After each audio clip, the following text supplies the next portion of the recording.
నమస్కారం. ఘంటారావానికి స్వాగతం. ముందుగా ప్రధానాంశాలు. నిరుపేదల సొంతింటి కల నెరవేర్చడమే లక్ష్యమన్న పొంగులేటి. నిజామాబాద్ జిల్లాలో హౌసింగ్ టవర్స్ నిర్మాణ స్థలం పరిశీలన.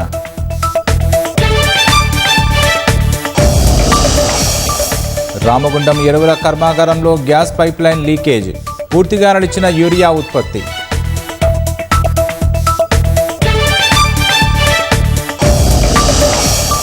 ఆదిలాబాద్లో హృదయ విదారక ఘటన. చింతగింజ గొంతులో ఇరుక్కొని బాలుడి మృతి.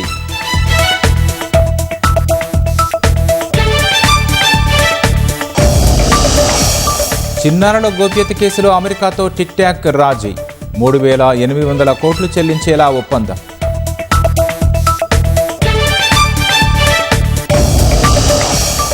అమెరికా తమపై ఆర్థిక యుద్ధానికి దిగిందన్న ఇరాన్. ఇరాక్తో కలిసి ఎదుర్కొంటామని టెహరాన్ స్పష్టీకరణ.